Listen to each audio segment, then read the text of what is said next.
Ben, we have to be able to criticize bad ideas. And of course we do. No liberal doesn't want to criticize bad ideas. But Islam at this moment is the motherlode of bad ideas. Jesus. So we have That's ideas just a fact. like blasphemy. It's an ugly thing. You had this story that was incredibly abusive and awful and everything, but you were very quiet about it. But then you saw a show with Bill Maher. What was that story and what happened? They had a writer on their show. His name is Sam Harris, and I'd never heard of him. And he was speaking with Bill Maher, and the two of them were talking about how frustrating it is that as liberal Americans, when they're talking about topics that are important to them, somehow their fellow liberal Americans get really irritated and they want to shut down the conversation if it comes around Muslims or Islam. We have been sold this meme of Islamophobia, where every criticism of the doctrine of Islam gets conflated with bigotry toward Muslims as people. And so to illustrate his point, Sam talked about a recent survey from Egypt that asked, do you believe that people who renounce their religion, people who renounce Islam, people who basically decide to not be Muslims anymore, do you believe that they should be executed? And something like 86% of the respondents said, yes, they should be executed.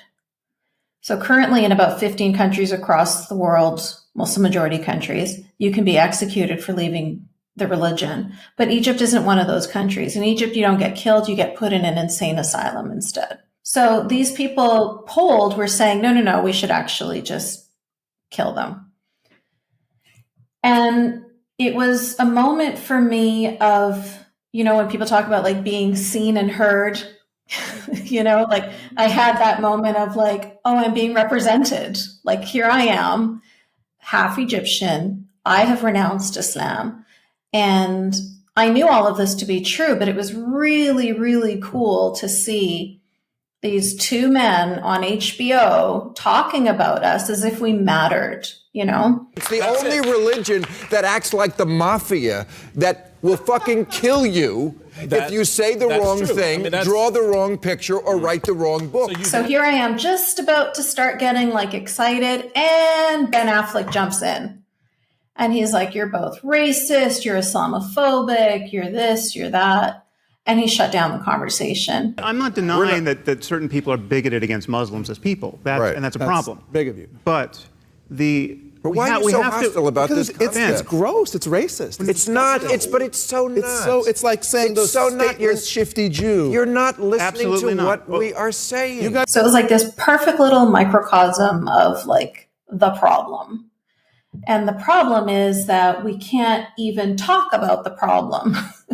When it comes from an Islamic or Muslim context, suddenly it's like, that's the no-go zone. That's the sacred cow. Or how about the more than a billion people who aren't fanatical, who don't punish women, who just want to go to the store, wait a second. sandwiches, Wait a pray 5 times a day, second. and don't do any of the things, but you're saying all Muslims wait a second. stereotyping. Wait a second. Things, and you painting the whole group religion with that same brush. And what that's doing, of course, is it's leaving the victims of that ideology forgotten, because people are too concerned about defending the ideology versus defending the people who are being hurt by it. Precisely. And not only that, it puts you in a position of being shamed by the theoretical liberal party that is supposed to advocate progress.